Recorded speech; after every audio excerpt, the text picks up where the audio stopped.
When you become pro-Asian enough, you start listening to Black people and become pro-Black as well. I'm not talking about individual Asian advancement where you play pick me to white people, cater to them, make yourself smaller for them, maybe marry one of them, and then move up in society that way. No, that's not what I'm talking about. When you're interested in the liberation of the Asian American collective and in Asians around the world freeing themselves, and specifically to Asian Americans because we are a relatively new ethnic group in America, you realize that Black Americans have been liberating themselves for as long as they have been here, for over 400 years. You look at the way that they ostracize the pick-me's in their community, the Candace Owens, you can see what happened with Onyeka, the Danish deception girl. Black people, and specifically Black women, did not let them off the hook. Candace Owens can no longer go to Black people for any kind of support or help because as a collective, they have disowned her. Why are Asians not doing more of that? Look at the way that Black people have created their own spaces, created their own communities throughout American history. Even when white people have gone and tried to destroy them, they have managed to create their own culture, their own language. They're protective of those spaces. They embrace their ethnic features and hair texture instead of just doing whatever Karen is doing. And this, I'm talking generally. I'm not saying that every Black American is like this. I'm saying that a lot of them are, and that the general sentiment that I get from that community is that they are proud to be who they are. So if you're Asian and you're thinking, I want to be able to wear my cheapao to school, I don't like it when people gentrify my food after making fun of it my entire childhood. I don't like being fetishized, and I will not marry someone who does that to me. When you start thinking this way, you just look right on over to Black people. And they've already had those thoughts. They've already done the same thing. You just do it in your own Asian flavor. And this doesn't even get into the fact that our liberation is all tangled up in each other. Like all the minorities in the US and in the world, overthrowing white supremacy is like a collective effort. And Black people have been telling us this since we got here. I'm just hoping that if I say it, then maybe you will listen. Hi guys, welcome back to our channel. In case you're new here, my name is Maren. And I'm Maureen. Right. As the common saying goes, wonder shall never end. And I personally never thought that I would live to see the day that Asian Americans would stand up and speak on behalf of Black people. Right. In today's episode, a lot of them are gonna be calling out their own community for being a suck up to white America and for losing themselves in a white supremacy, right? For the longest time, we've often heard that Asian communities, specifically in America, do not like to get involved with anything controversial in America, be it political or racial, right? But we are seeing a new crop of generation of Asians who do not mind coming to the internet and calling out their community for what they do, especially when it comes to racism. Right. And I have to say that finally, Asian Americans are beginning to see the power of Black people. Right. And I have to say that the moment Black Americans decided to keep quiet, that is the moment they got vindicated, because right now they don't need to do the work. It's like other communities are beginning to do the work for them. But guys, we don't want to talk a lot because we'll be coming back with our commentaries. Let's watch what we prepared for you and then we come back and talk about it. You can also let us know your thoughts and opinion on the comment section. Also remember to subscribe if it's your first time here. Let's watch. To the Asians that are still bending over backwards for white acceptance, what has it gotten you? You guys got rid of affirmative action, and now we are not getting into top universities at the same rate that we used to, but when affirmative action was still a thing. Our elders were getting beat up in the streets during COVID. Did you having a white husband stop that from happening to your mom? Some of y'all made that shitty fusion cuisine and put strawberry in matcha, and now the white people really like it. And our food costs way too much. There's a matcha shortage. The colonizers are looking at ube now. They're trying to bulldoze Chinatowns across the nation. And your white husband is still gonna cheat on you when you have a baby and he finds a younger Asian woman. Your kid still doesn't have blue eyes. Your kid still has brown hair. What has it gotten you? What has this house servant mentality gotten you, gotten your family, gotten your community? I get that you feel better than other Asian women. I get that you feel like you're prettier, smarter, more accepted than Asian women like me who don't choose to do those things. But you're not even getting paid for waiting around in H Mart waiting to help a white person find Asian groceries. Please move out of the way. I'm trying to get my chicken feet here. Oh yeah. And what has voting for Trump personally done for you? I'm mad at Asian Americans because why are we so smart but so silent? What's with the silence? I suspect that if we opened our mouths, we would side with Black people and other brown people as the real American heroes. Yeah, we're brown, not white. But this would disrupt the white supremacy brainwash we're caught in. And deep down, we hate ourselves for siding with whiteness. We know they're wrong. Our silence is the sound of us hating ourselves. But that's the Squid Game trap that they set for us, an Asian American matrix that messes with our reality. And it's all based on hating Black people. You know, the ones we're all secretly trying to copy, even the white peoples. White supremacy isn't smart, but it's tricky like that. Do you like being tricked? I don't know any Asians who put up with that. We gotta decolonize ourselves and find Asian joy.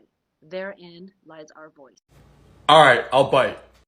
Black and Asian solidarity isn't just something that I want, it's something that has lasted for generations.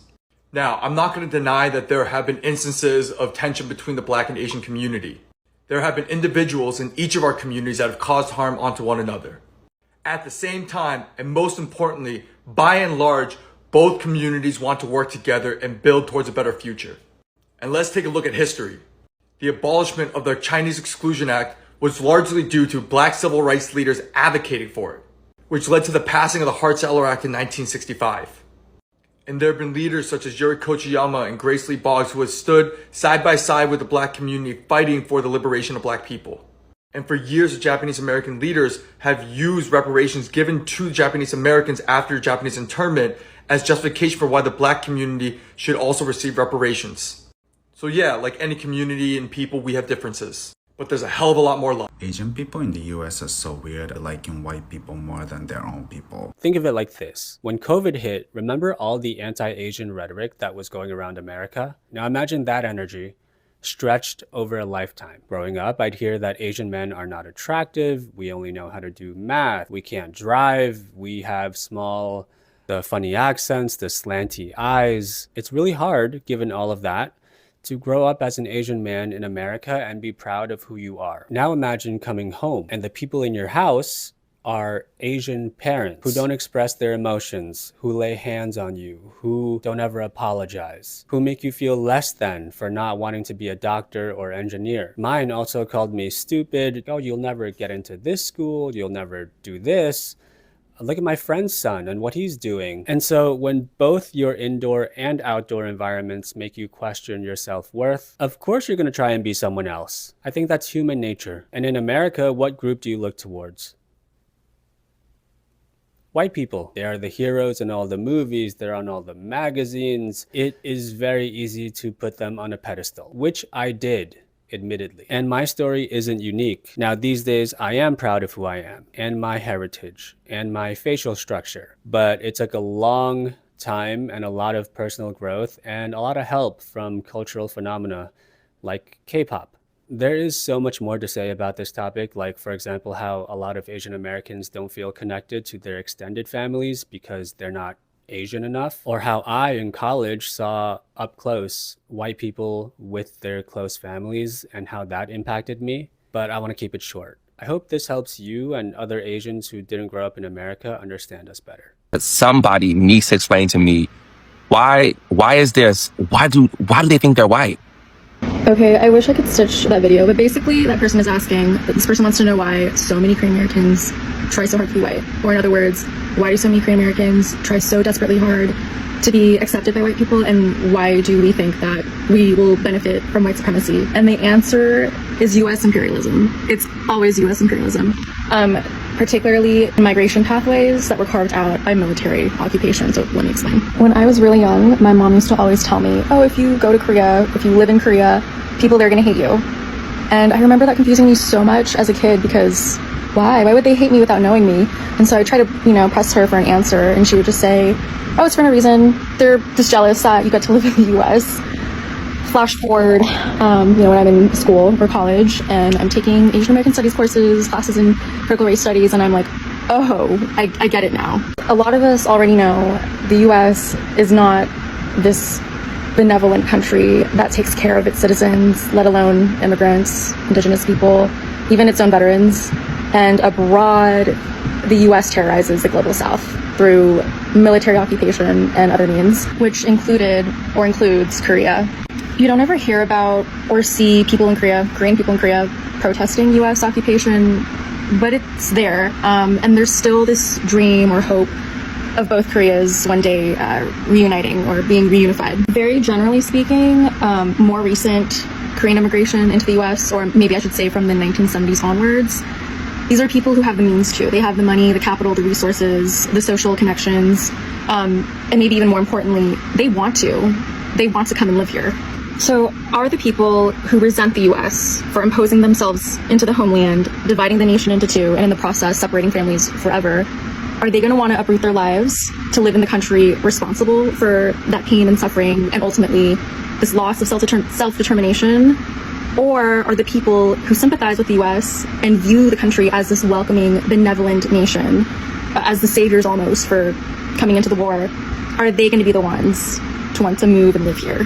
The people that immigrated are probably people who sympathized with US involvement in the war and who also subscribed to the idea of the American dream. And generally speaking, tended to be of the ruling class. And they get here, they either become disillusioned by it, the American dream, and start to question the ideas they've been told, or they hang on to it even tighter and blame other groups of people, other groups of marginalized people, for not being able to self-actualize this dream. This is just coming from my experience, observations, things that I've learned as a Korean American who has family members on both ends of the political spectrum.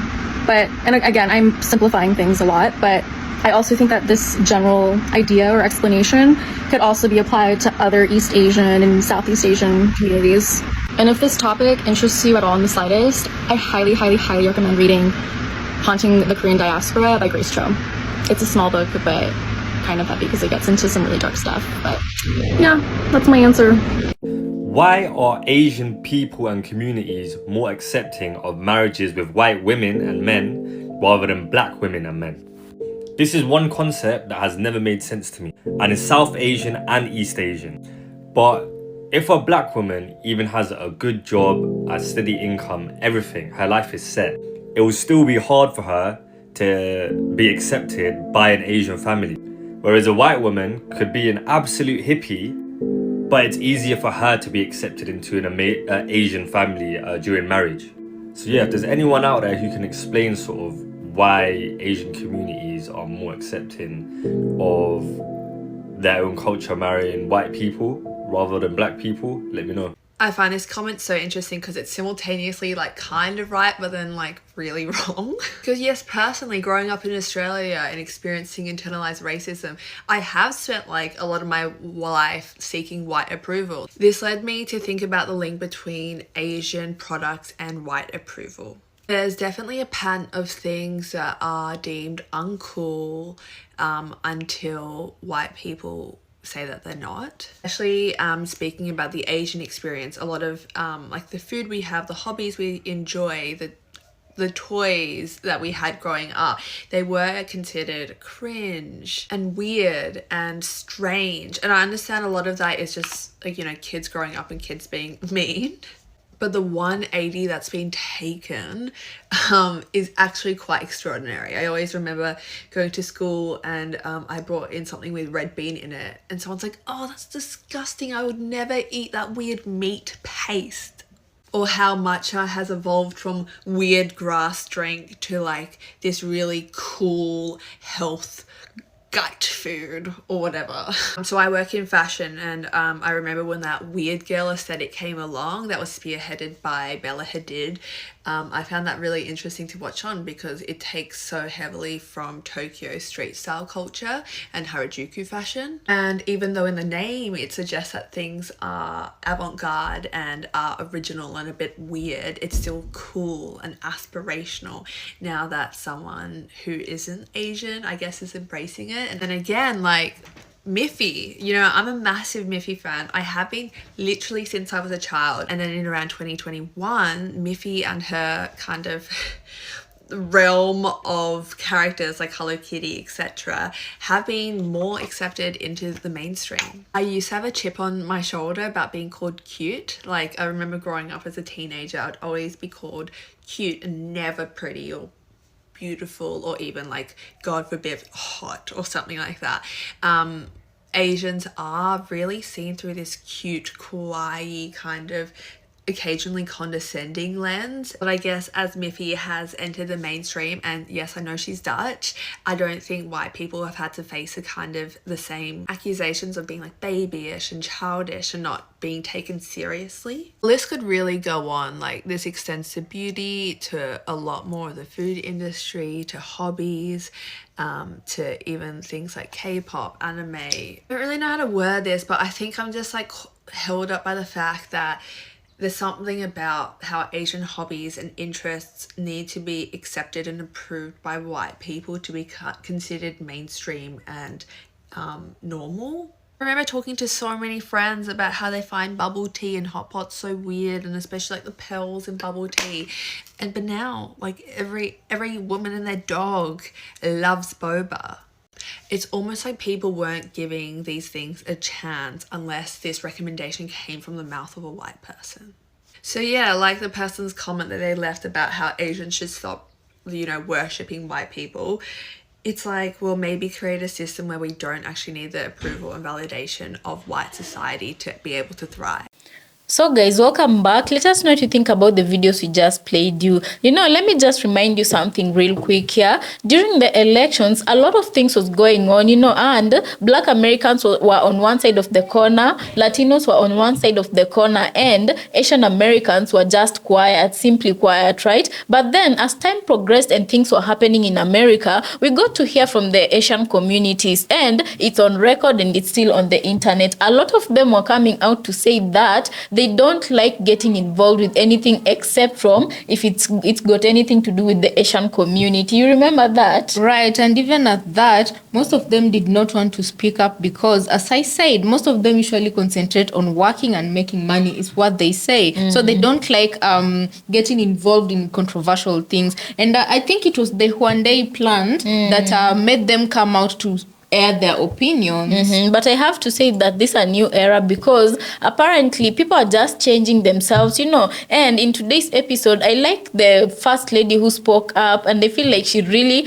got to say what a lot of people wanted to say to the Asian community. And it had to take her sitting down and observing for her to notice that when something happens in the Black community, they're very vocal and they do call out each other, and I feel like that is how in a community you get to do better. But in the Asian community, it's always silent, and she was trying to discourage her own people against this type of behavior. Her inspiration being the Onyeka situation, Danish deception, for those ones who don't know what who we are talking about. We actually did an episode on the Danish deception. It's just one of the recent episodes. So her observation was that Black Americans, they're very vocal in what they deem as wrong. They not only correct white America, but they're also quick to correcting their own community when something goes on wrong in the community, right? And she gives credit to both Black Americans and Africans for putting Onyeka in her place by calling her out for her own fault in the Danish deception.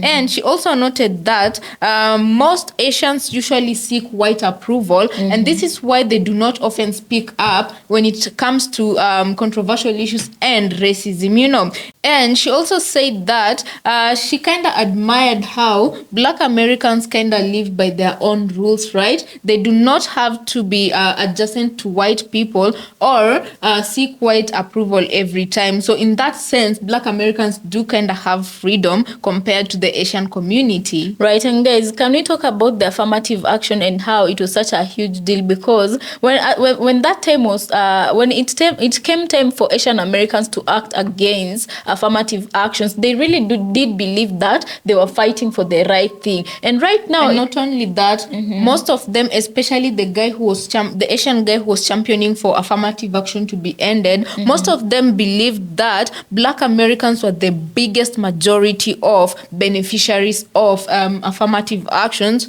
only for them to realize later after it had been cancelled that Asian community actually was one of the biggest communities that were benefiting from affirmative actions because other than studying, they did not have any personality in school. They did not participate in any sport. So affirmative action was helping most of them get into schools. Right, and guys, can we just laugh at how funny it is that an Asian American guy was was championing, the end affirmative action when, in fact, behind all his passionate, his passion was being for sponsored by a white man. person. So everything that happens in every community, you really literally have to look at who is doing the puppeteering, And right now, there was a point where Asians began one complaining that since affirmative action ended, the number of Asians in universities was really dwindling at a lightning speed, and they are not happy about that. But at this point, you really ask yourself, whose fault is it? Because